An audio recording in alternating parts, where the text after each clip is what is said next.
Hi, I'm Alex Fitzsimmons, joined as always by my co-host Reno Del Maro. Reno, how's it going? Yo, yo, bitches. So we're here at Greatest Games Never Played, a Lantern Light Studios production, where we normally take a look at historic moments in sports and try and see what would have happened if those moments had gone differently. If something had shifted, what could have happened in the sports world at large and the world at large as well, had those moments changed, something different had happened. So without further ado, let's just take it to Taro Sujimoto. Let's get our topic and hammer right into this. Taro, take it away.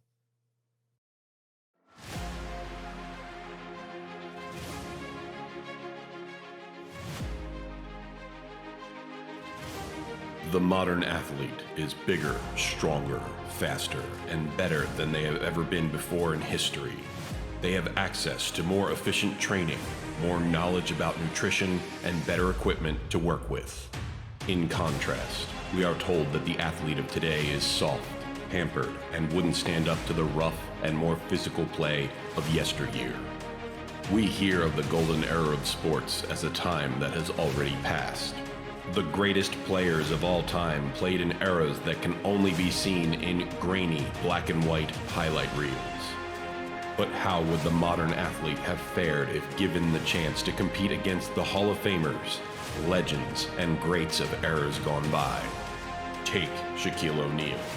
Though his NBA career is over, he is the epitome of the modern athlete. He used his massive size and athleticism to dominate the boards in the association, collecting every individual and team award possible in his 2-decade career. But how would Shaq have fared in the NBA of the 60s and 70s, when the center was the most important player on the court?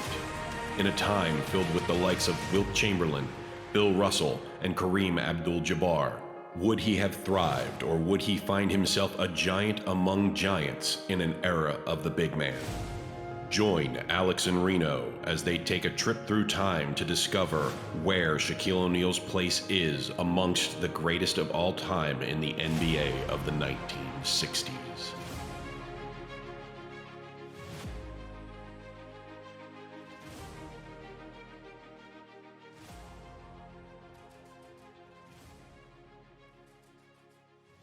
All right, and we're back. Reno, Shaquille O'Neal playing in the 60s? Are you ready for this? Oh, hell yeah. Diesel, Shaq Diesel. Are you ready for this? No.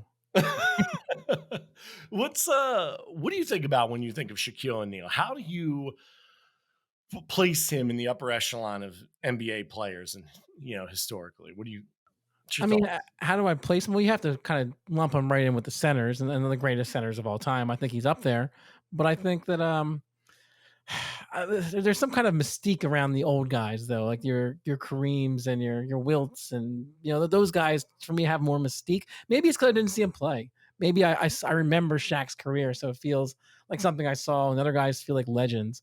But I've I always don't loved see. Shaq. I've always loved Shaq though. Oh, I mean, you're talking about, the big Aristotle here, Shaq-Fu. Like, no doubt, like Shaq, we did see him play. You're right. And I agree with the mystique part because when you think of like Wilt, you think, man, Wilt, the 100 point game. Like no one's ever done that, but Wilt, you think when you think of Bill Russell, you think of Bill Russell, the only guy to really stifle Wilt. This guy like pulled down like 40 rebounds in a game. Obviously Kareem was, considered the greatest big man of all time and played for really two franchises throughout his career, Milwaukee and predominantly the Lakers, and won all those championships with the Showtime Lakers, which Shaq ended up winning championships with the Lakers as well, along with the Miami Heat. But you think to yourself, like, how would Shaq have done against these guys? Because he's being thrown right up in the middle of this motherfucker with them. So, Yeah. So I guess my question to you right away is like, what when we talk about Shaq? Well, what's the differences between the in the game today, or the game that Shaq played in, and today, and the '60s? well, here's the thing. I mean, initially, Shaq came in the league in the early 90s, and predominantly played 19 years. And by the time he was done, I mean, he was kind of broken down at that point. I mean, he even admitted that had he taken better care of his body, had a healthier diet, spent more time, maybe even working on aspects of his game like free throw shooting and stuff like that, he could have been even more dominant. He could have finished like second on the all-time scoring list as opposed to, fifth compared to big men. You know what I mean? And that's the thing. Like when you look at it, he's actually eighth all time on the all time points leader list in the NBA. Kareem's number one, Karl Malone two, LeBron three, Kobe four, Michael five. Then Dirk Nowitzki surpassed him. Wilt is still ahead, was ahead of him. And Hmm. then he passed Moses Malone and Elvin Hayes at 10. But Shaq is probably the most physically dominant specimen, in my opinion, to have ever played in the NBA. And he We played in a league where he could dominate. He could dominate the glass. He could dominate in the paint. He could play with his back to the basket. He didn't need like a skill set that you see a lot of centers have today, like a Jokic or an Embiid or anything like that. So you think Anthony that he was Davis. more athletic than just the centers? You're saying the centers, not like all the players, right? I'm saying that he came in the league in in the 90s with, Akeem Olajuwon was still here, David Robinson, there were some other talented big men, Patrick Ewing. So there were guys who played his game and probably had a little bit more offensive skill. Obviously, Hakeem is the quintessential guy that I look at with offensive skill. Patrick Ewing had offensive skill. David Robinson could hold his own. He was an MVP and a guy that put up a lot of points. And he's But like a physical specimen. Like I look at Shaq, and yes, Shaq, especially early on, Shaq was definitely, he never looked like David Robinson. I'll say that. no, but here's the thing. I mean, he probably outweighed David Robinson by 60 pounds, Yeah. had him in height by an inch, and is just he's the unstoppable force and the immovable object. This guy's a mountain. Like no one's moving this mountain. Like he's getting the ball and he's scoring at will. And his defense wasn't that bad either. You're not going to want to go in on this guy. I mean, there's guys who, again, the Akeems of the world are going to get theirs because they're going to drop back 15 feet, 18 feet, and they're going to shoot fadeaway jumpers on him. But back in the 60s, you're not seeing guys like Will um, I'm forgetting other names. I'm Bill sorry right now. Russell. I'm blanking. Bill Russell. Yeah, I'm like losing my mind for a second. Like you're not going to see Bill Russell and Wilt doing that. Really, Kareem, you'll start seeing that with. Kareem had a little bit of a better shot. He had the sky hook. The sky hook would have been probably problematic for Shaq. But really, it's a big man's game in the 60s. And I think that's where Shaq is going to be the biggest man of them all. I mean, So I guess just a question right off the top about the whole topic. We said it's a big man's league in the '60s. Wouldn't essentially putting Shaq there wouldn't he just be one of the other big men there? he would be, but think about when you think of some of the greatest basketball players of all time, Wilt, Kareem, and Bill Russell are all considered top 10 of like basketball players of all time, regardless of position. I mean, like I said, you got Michael, you got Kobe, you got LeBron, you got Magic Johnson and Bird, but these guys are all considered top 10, top 12 players of all time. And Bill Russell could have been a more dominant offensive player, but he had so much talent around him. He had other Hall of Famers around him. The reason that Celtics team was so successful is because he played shared ball. It's kind of like the same idea that Dr. J had. Julius Erving had that same idea coming in from the ABA in 70, in the late 70s into the NBA and playing for the Sixers. Like Dr. J was a scoring machine. He was like the Michael Jordan of the ABA. This guy was like putting up points at will. But he realized when he came in the NBA and he started playing with the Sixers, there was other talent on that team. And the only way they were going to work is if he changed his game to fit the other players. I think in this sense, Shaq, they're going to change their game to fit around Shaq, kind of like, teams for Wilt did for Wilt, teams for Kareem did for Kareem. You know what I mean? Okay. And I just think that he's going to be so physically dominant in a league that's spread between a few legendary big men and a lot of like smaller mid-range jump shooters that are physical guys, but they're relying on outside shooting. You know what I mean? They're not going to be attacking the basket. Like no one went in on Bill Russell. You knew when you were going in the paint, you were catching one. You are not gonna get over on Bill Russell. Do Only you think other big Shaq's gonna be that kind of I mean, gritty, tough? Like, do you think Shaq's that guy? I know early on, he played tougher, but, like, he never struck me as, like, that hard edge like some of those guys back then Oh, would yeah, have. no, Shaq's a physical specimen. He was nasty. He was definitely nastier than maybe you're thinking because yeah, it's hard to say There is about a nice guy image that maybe, I've seen Shaq for so many years as being the nice guy that maybe I forget some of those early years, the no, Orlando years. Shaq don't fuck around, all right? Shaq-Fu, he's dropping albums, Shaq Diesel's dropping albums. This dude, he's got some edge to him. He's definitely got edge to his game. I mean, he's doing like, right now he currently does like MMA and boxing training too. So this is a Really? guy that's still, yeah, this is a guy that's still trying to keep up with some physicality. He can't move the way he used to. And he's obviously a larger man than he used to when he was playing in his prime. But imagine like Shaquille O'Neal coming out of college, 7'1", you know, like 300 pounds and solid. Now he probably ended his career playing like 325, 330. You know what I mean? And on probably, weakened legs at that point, but this guy was a monster. This guy was a glass wrecker. I mean, he was wrecking the rim. When he gets the ball, no one's stopping him. And he Yeah. doesn't have to shoot a 15-footer. Um, and I don't know if they would have hack a Shack back then. Maybe, you know what I mean? Maybe they would have developed a system, but then again, they probably would have done that around Wilt. You know what I mean? But Wilt was probably a little bit of a better shooter than Shaq. But Wilt was doing the same thing. Wilt was using that size and that reach. Wilt was a strong man. Wilt was a 7-footer, 285 pounds, and he's a strong man. But I still don't think he's as strong and as big as Shaq. So Yeah, no, I mean, I mean, Wilt was skinny. He was a stilt. Like, it's a different kind of build entirely. he was solid muscle, but you're right. He was. And Shaq is just the man's a mammoth. I don't think he gets enough credit because I think you remember the Shaq at the end of his career that the game changed around him. You know what I mean? Now you had guys that had certain skill sets. Like you start seeing it with like a Yao who could shoot a 15-footer, who could, kind of attack the glass a little bit differently. But early on, anyone who had Shaquille O'Neal, imagine him being on a team that was a contender early on. Oh my goodness. Oh, Before he made the Orlando a contender. absolutely. It was him, Penny Hardaway. They brought in Horace Grant. They had other players, you know what I mean, that came around them. And they got there one year and they lost to Houston. And obviously Jordan came back and beat them the following year. And that's when he went to the Lakers after that. But I still think like imagine like if Shaq joined Jordan.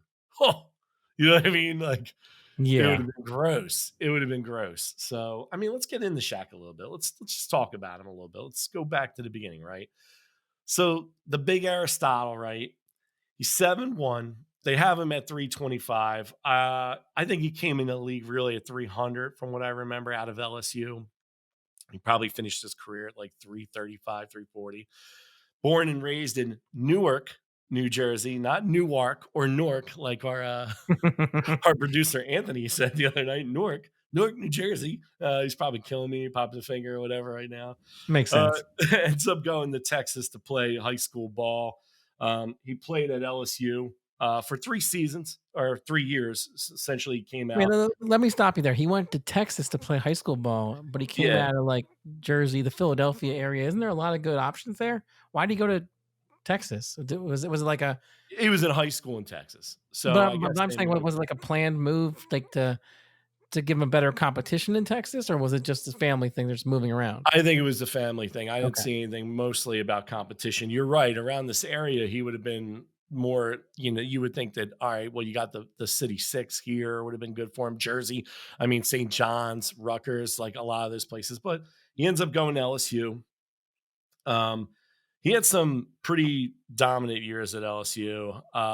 Essentially, he scored in his freshman year 13.9 points per game. He had 12 rebounds. Then he goes up in his sophomore year to 27.6 points per game and 14.7 rebounds. And his final year as a junior, 24 points per game and 14 rebounds. He's the number one overall pick. he's it's no question. So he comes out first round pick overall in the 92 draft. Looking at his career numbers, he played in 1,207 games. He averaged 23.7 points, 10.9 rebounds.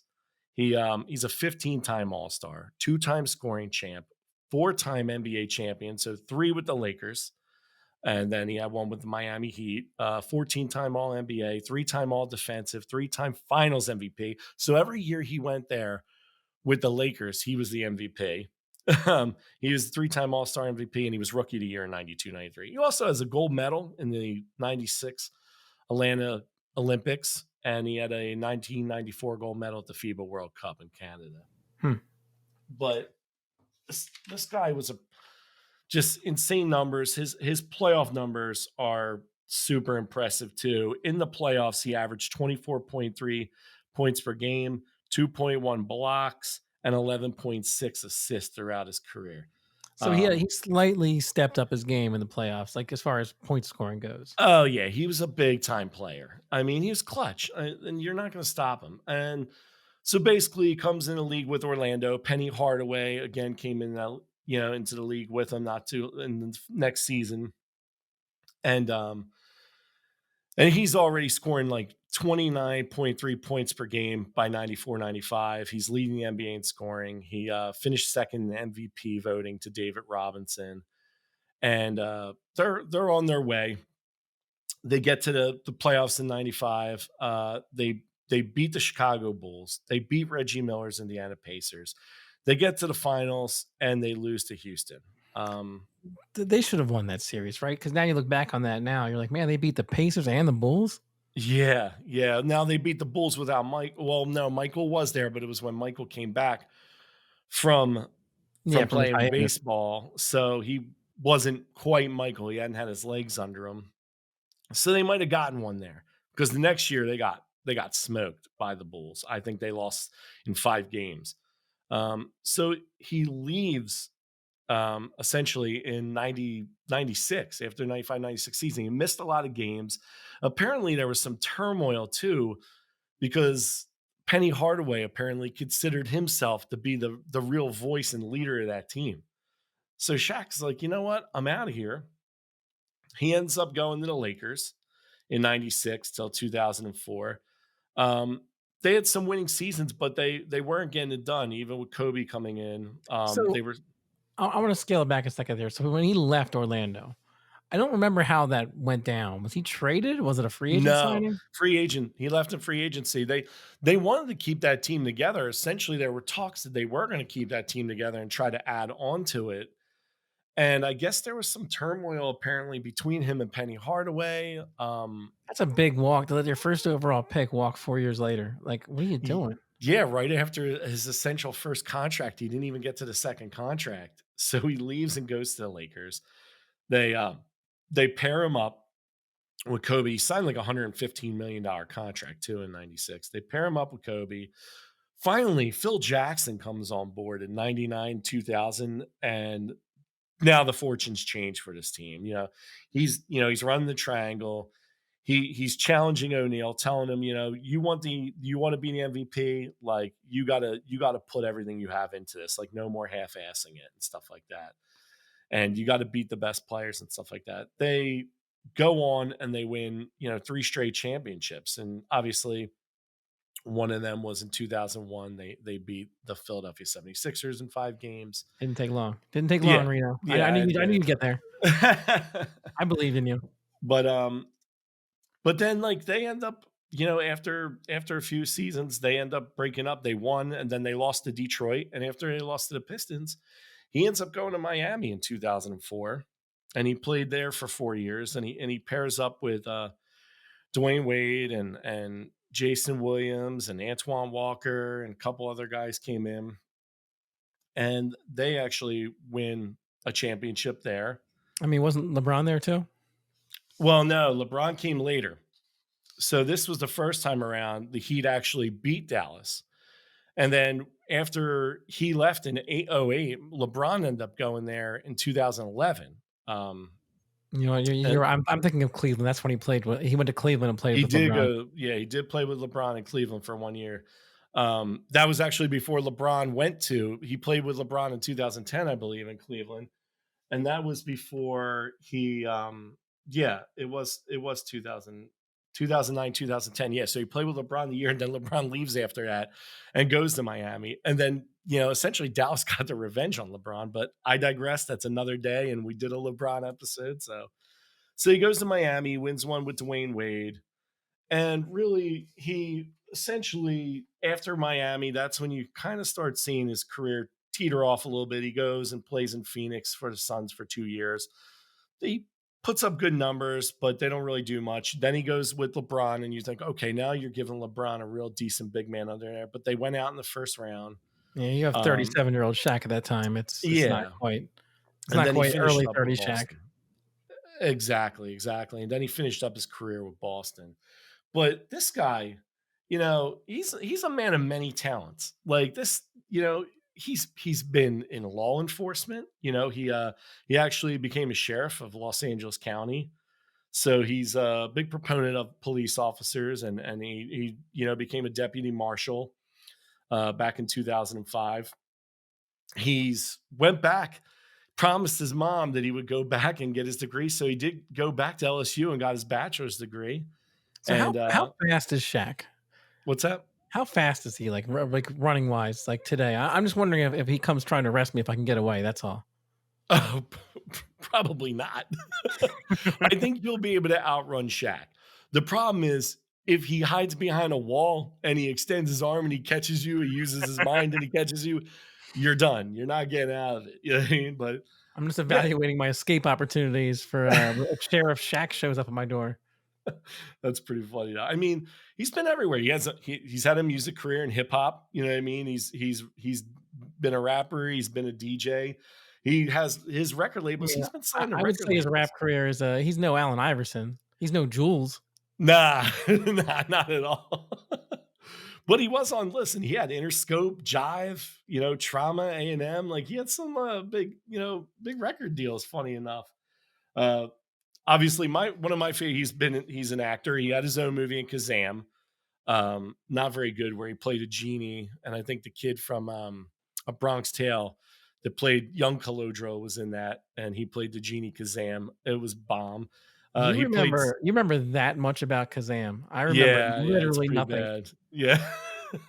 He played Steel, so that was one of the renditions of Superman, if I'm I not remember correct. that. You're definitely the, comic book, aficionado here, so he played Yeah, John Henry Steel. Irons.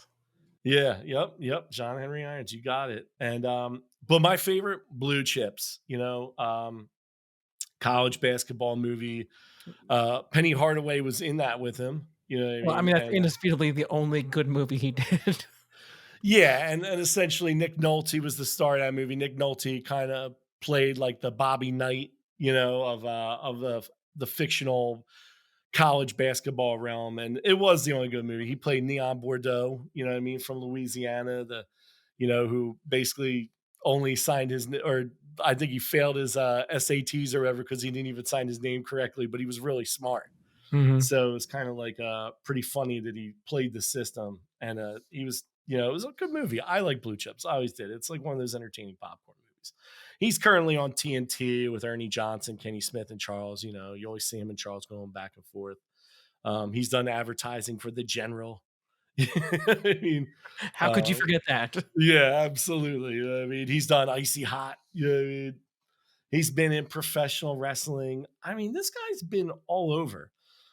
He was supposed to fight the Big Show at like WrestleMania one year. I think he like fought with him at a Royal Rumble and threw a guy out one time. But he's got he's an interesting guy, and he's done a lot in his life outside of basketball. Besides being one of the greatest basketball players of all time and easily a top 3-4 big man.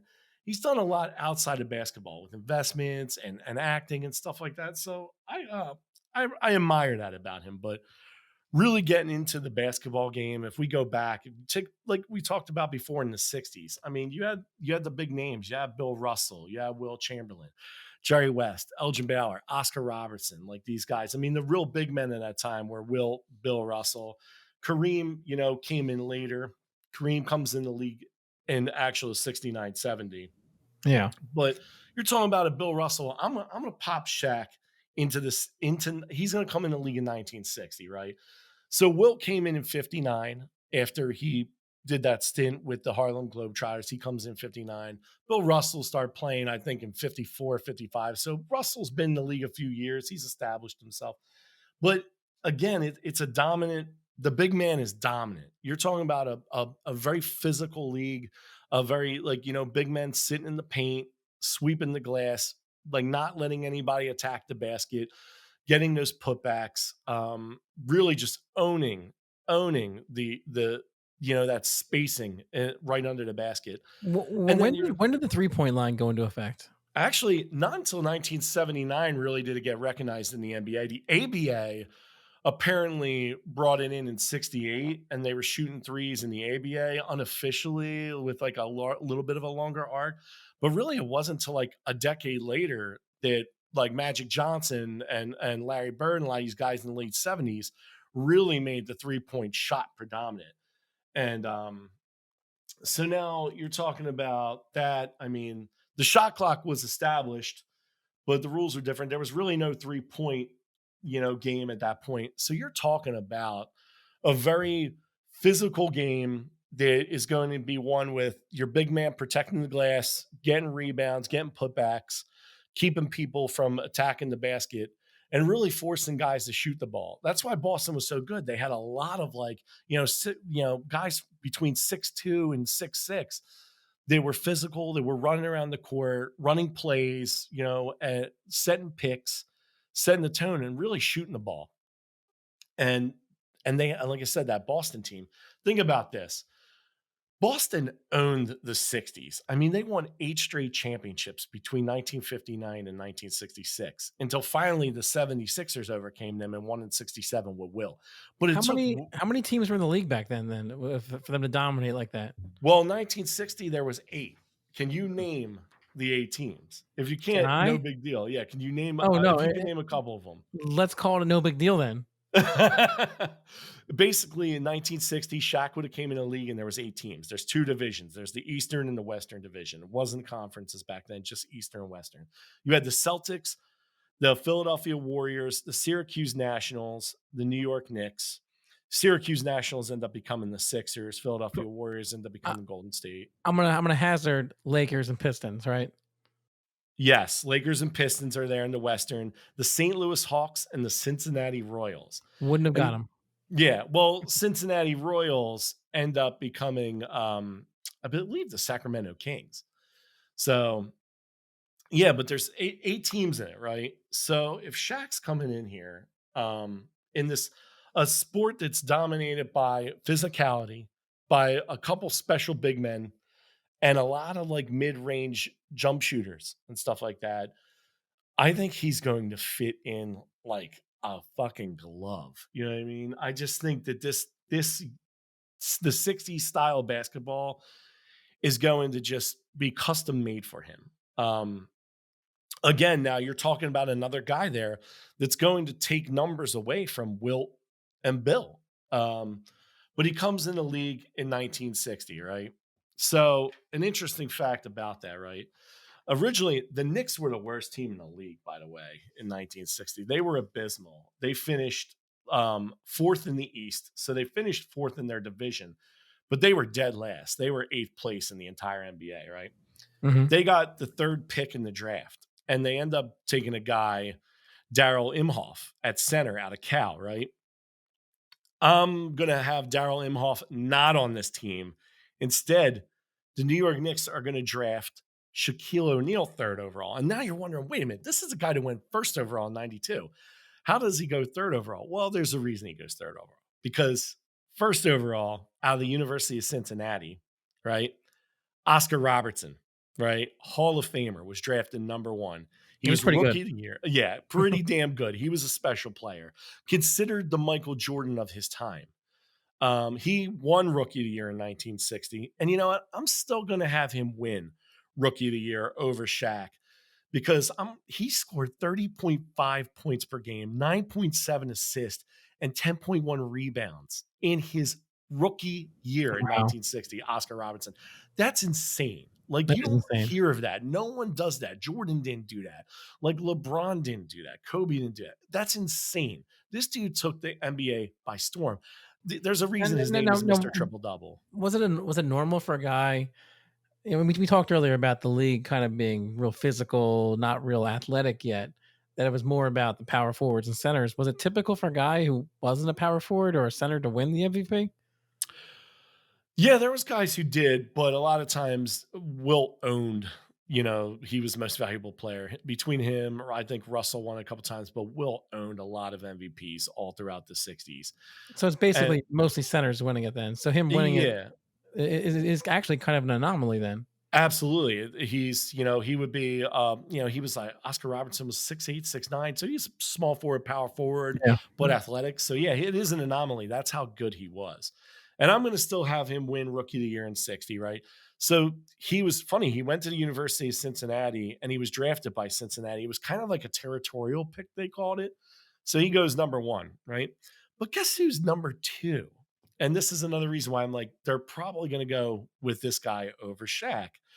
Um, Jerry West. So Jerry West gets drafted by the Lakers number two. I mean, he's coming out of West Virginia University. He's the logo, as he's known, because literally the NBA logo was modeled after Jerry West. Lifelong Laker, Hall of Famer, 14-time All-Star, world champion, scoring champ, MVP, and he averaged 27 points a game for his career. So I'm going to have these guys go in front because of how dynamic they were coming out of college. I'm going to have So Shaq go three to the so Knicks and I stay have by a the question finals. regarding the logo. Yeah. What was the logo before the 1960 here? What's the logo? I thought it was just a basketball, but you know what? I never checked into it.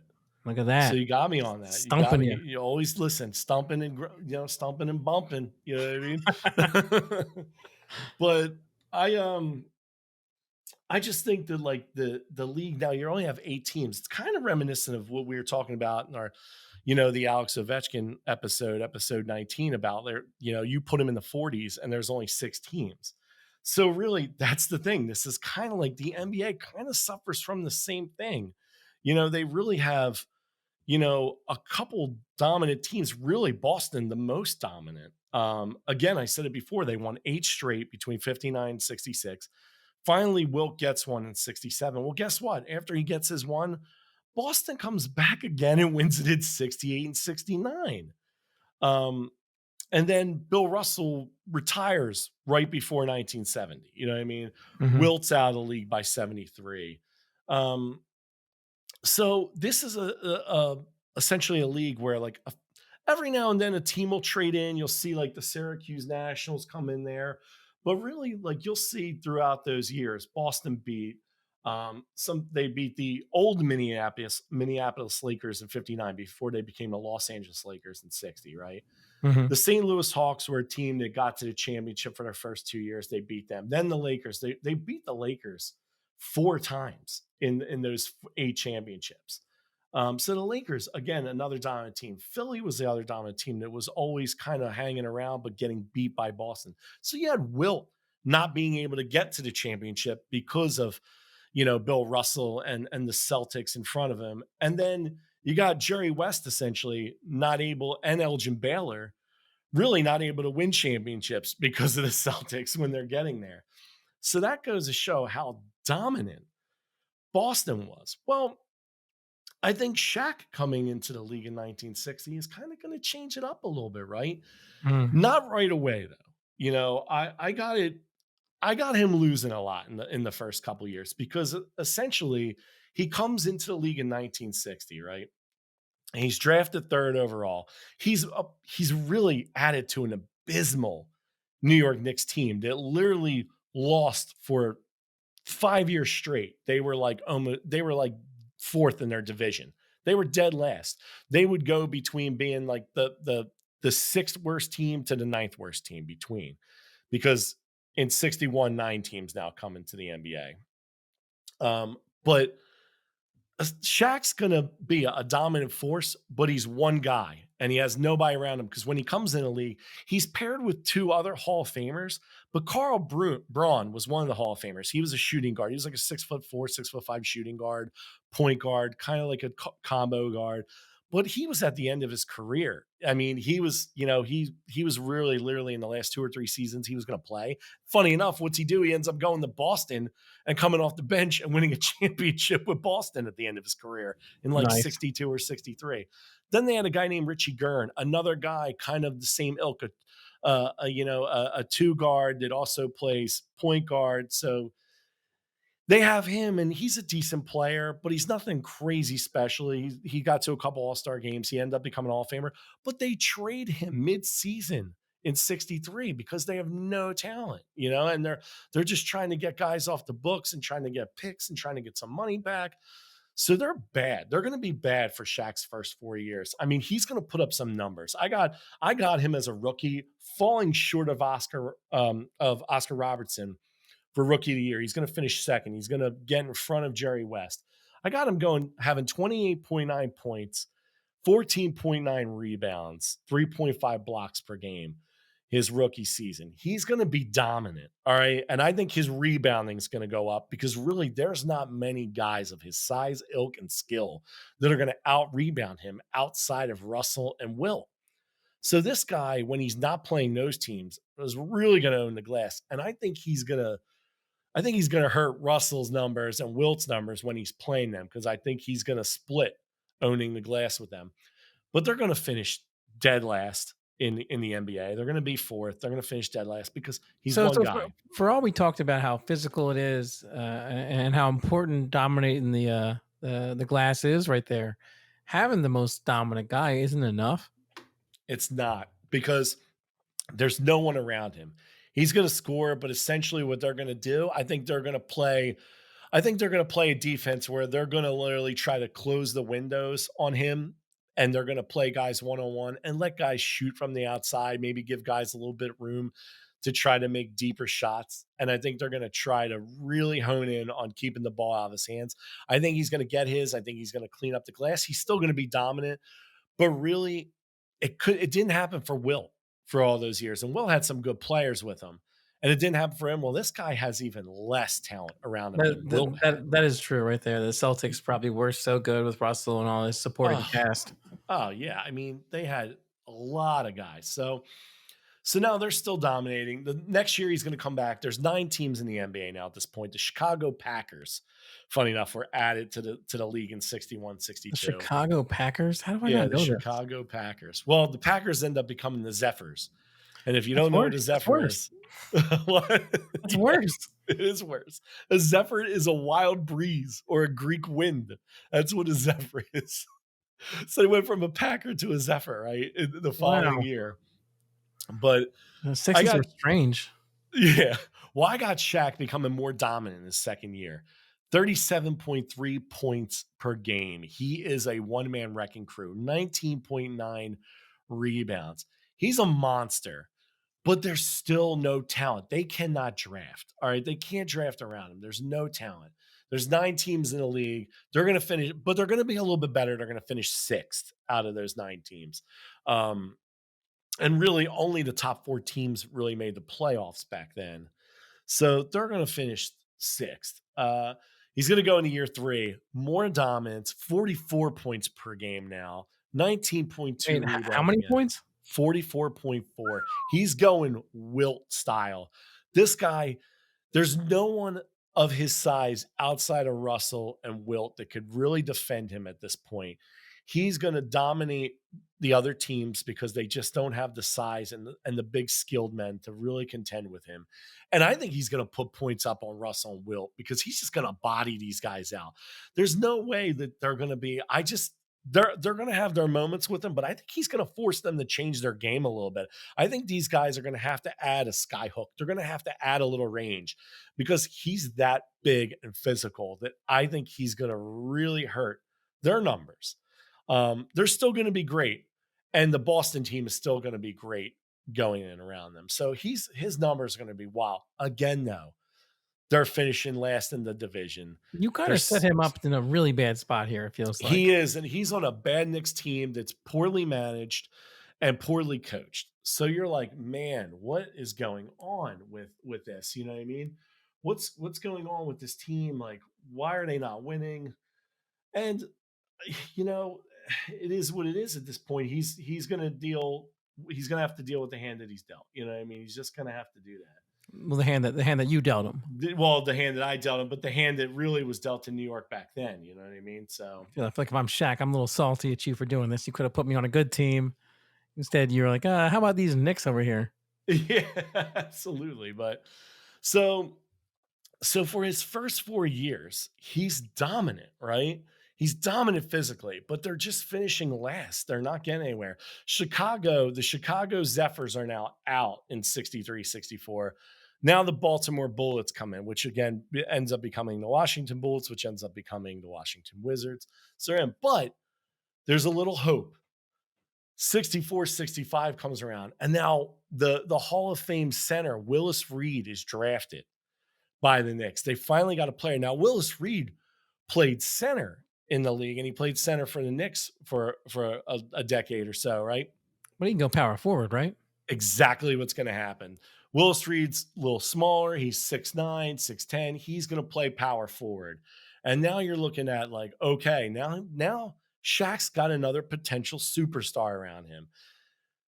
But they still don't have any other talent. Guys are coming and going. Nothing that could help them, right? So they finished last in their division, sixth in the NBA. They finished one more year. They go into 65, 66. They finish fourth again. But this is when things start changing, all right? So in 66, 67, a 10th team is added, the Chicago Bulls. Now, I believe at this point, you're adding, they started, I think they're still doing, I think they started adding another team into the playoffs for each division. So now you're at like 6 to 8 teams that are able to get in. But coming in the 67, 68, Walt Frazier drafted. Phil Jackson, who wasn't a great player, ended up being obviously a Hall of Fame coach, but still a physical player. He's going to come off the bench. Walt Frazier's coming in. Bill Bradley now coming in. So now you're adding Bill Bradley, the small forward, and Walt Frazier, right? And now you're like, oh man, and they get Dave Dubashir the following year in a trade from Detroit. So now you got a team of Shaq at center. You got Willis Reed at power forward, right? You've got Walt Frazier, at the shooting guard, or it maybe even point at some points. And then you've got Dubashir and you've got Bill Bradley kind of going in and out between shooting guard and small forward, right? And set me up again. What year was this? So they come in 67, 68. The good thing is the year before in 66, 67, New York makes the playoffs. They make the playoffs finally. Finished fifth in the NBA and they make the playoffs. I think there were 6 teams and they come in, they make the playoffs, right? But they lose in the playoffs and they bring Red Holzman in, who's going to be their Hall of Fame coach for New York for, until the 80s.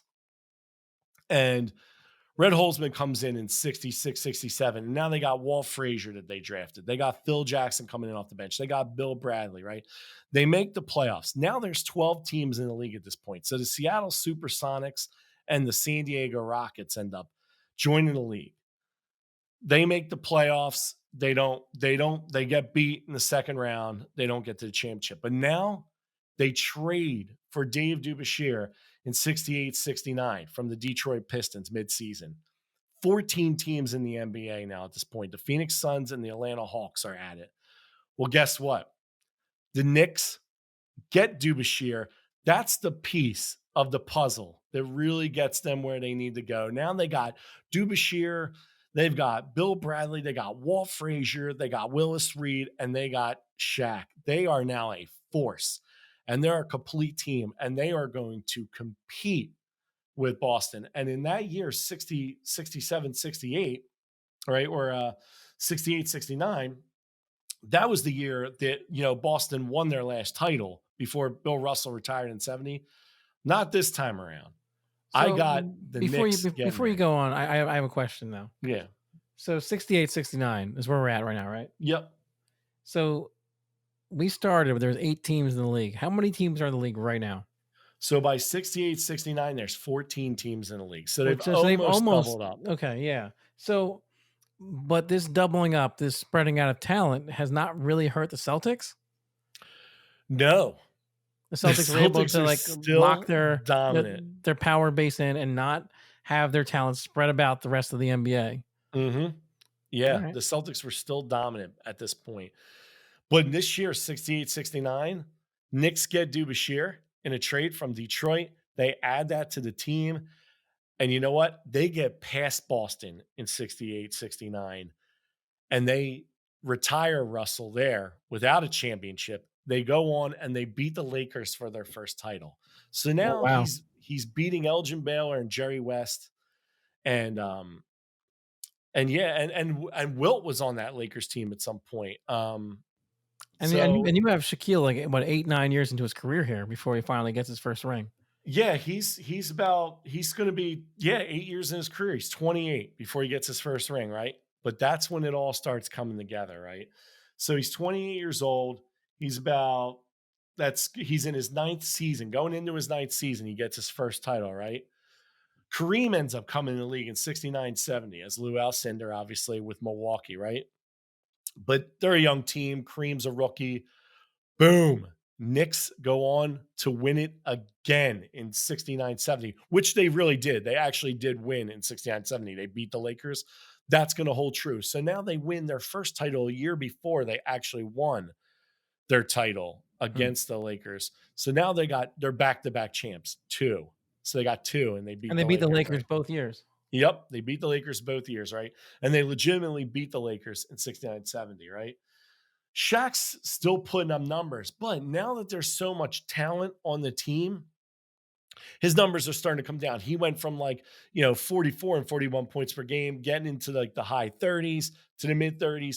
Now you're looking at Shaq in 70 scoring 28.6 because he's sharing the ball a little bit, but his rebounds 22.3. He's still dominating. You know what I mean? So I got Shaq, got back to back, right? 70, 71, right? Now there's four divisions now, the Atlantic, the Central, the Pacific, and the Midwest, and they're up to 17 teams now, right? Hmm. They're going to win their third championship in a row, three-peat over the Wow. Baltimore Bullets because no one can stop this force that they have. They're nuts. And the crazy thing is, what happens? But they get Earl the Pearl the following year, right? Earl the Pearl comes in 71, 72. He's traded to the Knicks from the Bullets after they beat the Bullets the year before, right?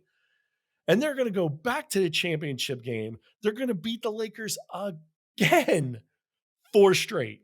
Dominance. Jeez. Dominance. They are going Celtic style from the latter part of the 60s into the early So 70s. at this point, they're rocking Jerry Lucas and Earl Monroe, Willis Reed, Frazier. Walt Frazier, Dave Dubashir, Bill Bradley, and they got Shaq. And they're just dominating. They're dominating, right? They have like what 29, 30-year-old Shaq at this point. True, but 29, 30-year-old Shaq is still a monster. Yeah. Still a monster. Still nothing that anybody could do to stop him, right? So Now they he was get still Earl the putting up with Pearl. like he's still putting up 27.5 in real life at that age. Yeah, it's insane. Insane the numbers, right? So then you go on following year. So they win again. They got Earl the Pearl. They go back and they beat the Lakers again. So now you're looking at a Lakers team that was owned by Boston throughout the 60s, right? And then Boston's dynasty ends kind of when the Knicks beat them in 68, 69 here in my scenario. Wilt Russell retires in 69. Now the Lakers are like, this is our time, baby. We got Elgin Baylor. We got Jerry West. We got Wilt in the 70s. You know what I mean? Um, But then the but Knicks show no. up. What's up? But Then no. the But Knicks show up. but the Knicks show up and they beat them again back to back years for their fifth championship in 72, 73. You're talking about, think about this. Jerry West, Elgin Baylor, and Will all got tortured by Boston throughout those years, right? and now they're getting tortured by Shaq's New York Knicks. It's kind of unfair to their careers. Um, and then we're looking at 73, 74, which is Willis Reed's last year. Essentially, he started having knee problems and he was done. He was starting to like really only score 11 points per game. His career was dwindling down, right? Well, the Knicks are going to go back again in Willis Reed's last year. They're going to take on Kareem Abdul-Jabbar's Milwaukee Bucks, and he's going to beat Jabbar for the sixth championship, six in a row, Yikes. six titles, So, right? so, so I guess quick question here then. Yeah. During this six-year window right here, without Mhm. Shaq in real life, how many championships did the Knicks win here? They won two. They won 70 and 73. Okay. Yep. But now they're winning six. They flipped 4 different seasons into championships That's with Shaq. right. But now, after Willis Reed retires, Shaq's starting to dwindle now himself. His career, he went from having 19.8 points per game and 20 rebounds. He's still a rebounding monster, but now he's not as offensively scoring as much anymore. The game's kind of changed. It's becoming more of a run and gun, very flashy 70s style where it's going to be taken over by Walt Clyde Frazier. It's going to be taken over by Earl Monroe. Like the essentially the backcourt, you know what I mean, is going to start taking over basketball in the 70s. It's going to be more flash and funk. It's going to be in the paint and dunk. You know what I mean? So he's still scoring 14.3 points per game and 10.3 points per game and still getting 18 and 16 rebounds per season in 74 and 75 and 75 and 76. But after Willis Reed retires, the team starts breaking up a little bit. They lose Bill Bradley. Walt Frazier and Earl Monroe are still there, but they're out in the first round of the playoffs. And then in Shaq's last year in 75, 76, they fail to make the playoffs. At that point, 75, 76, there's 18 teams in the league when he retires. And Shaq calls it a career at that point. Hmm. And I'm going to have him ending up with, because in real life, he played 19 years. In my scenario, he actually only played 16. So I'm going to have him being a little bit more healthy throughout because he didn't extend his career as long as he did. Well, it seems like those last couple of years of Shaq's career in real life were, not that they were a waste, but like he wasn't the same player. So No, in this case right here, you're getting him out at the top of his game still, essentially. exactly. I think he's going to see what happened to Willis Reed. He's going to see Bill Russell essentially left the game. And Wilt was leaving and wasn't physically there anymore by 73, 74. Wilt was gone. So now it's kind of time. He did everything he needed to do. He won 6 championships. He's won a ton of, he's got, look at the accolades that he ends up with, right? He's going to play in around 1,000 games, right? His field goal percentage is going to go up. Instead of being around like 58 that I think he had in his career, he's going to be at like 61% field goal percentage. His rebounds are just going to be out of control. So this guy is going to go from in his career that we knew 10.9 rebounds. He's going to go up to 20.8. He's going to double his rebounds in that decade. His blocks are essentially going to be around the same at 2.3 per game, but his points are going to go up. So he ended his career with 23.7 points on average. He's going to almost average 30 points. He's at 29.9. He's a 6-time NBA champion over a 4-time NBA champion. He's going to be a 5-time finals MVP instead of a 3-time. And the only MVP he doesn't win is in 69-70. Willis Reed gets it because he just had heroics. He actually did have true heroics. He was hurt and he beat that Lakers team in that first championship Yeah, there, which would have been their second. So you couldn't take it from Willis Reed there. Couldn't take it from Willis Reed. The guy played on a bum leg and just played with heart. So I give Willis Reed that one, but Shaq is essentially MVP of the other 5 championships. He's a 4-time scoring champ. He's a 5-time All-Star MVP. He's a 7-time All-Defensive Player. So he was a 3-time in real life. He's going to be a 7-time in the 60s. 13-time All NBA, 3-time league MVP. So he's going to, be more of an MVP in this because in real life, he was only the MVP one season. So now he's going to be a 3-time MVP, Hall of Famer. I got him arguably going down as the greatest big man of all time. I would Now say you're that ranking that Kareem might surpass him. Kareem, and but what about all the championships of Bill Russell, or what about the points of Wilt? Well, that's the thing. Wilt is going to outpoint him, but he's going to out rebound Wilt, I believe. Wilt's going to. Here's the thing about Wilt. Wilt had sick numbers, and you could argue that Wilt is the greatest big man all time, numbers wise, between points scored and his rebounds. But Wilt won 2 championships. Now that's nothing to balk at. He won one with Philly and he won one with the Lakers, right? But Wilt essentially was stifled by Bill Russell through a predominant amount of his career. And I think that comes into consideration. And I think that's why people put Kareem over him, because Kareem won more championships. Kareem ended up being, as the all-time points leader in the NBA. So the thought Um, being that the Kareem is a more complete player, whereas Wilt was very one-dimensional. yes. And I think still you could argue between the longevity of his career, the amount of points Kareem ends up scoring by the latter portion of his career, by the end of his career, period.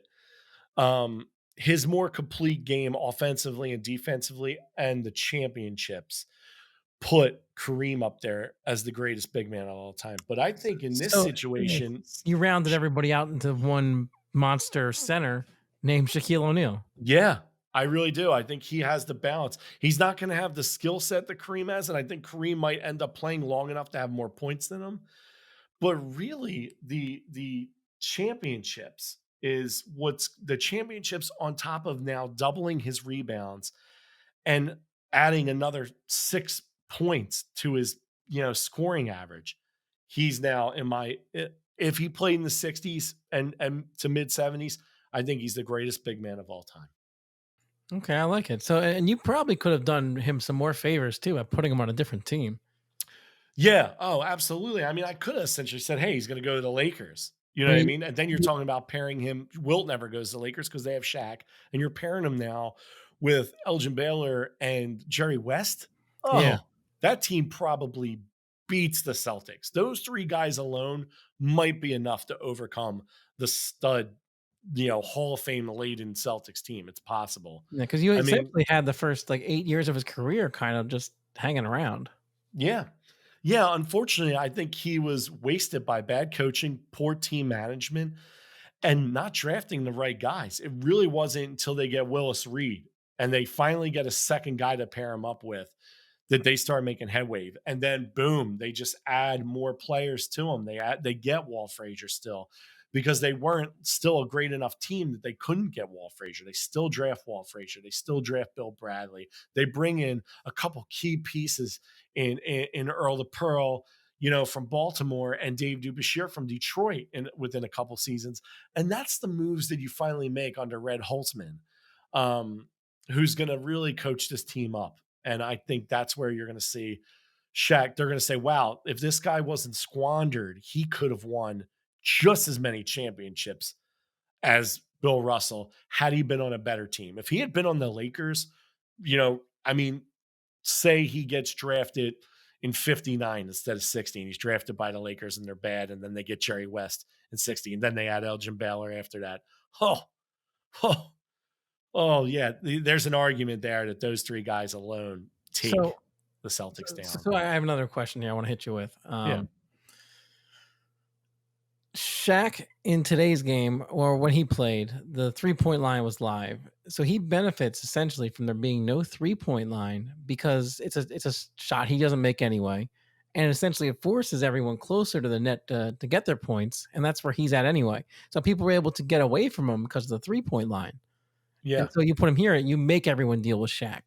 Yep. Now they've got it. Yeah. Now he's gonna. Yeah. They can't play the ball away from him as much. And the shoot. They're not shooting.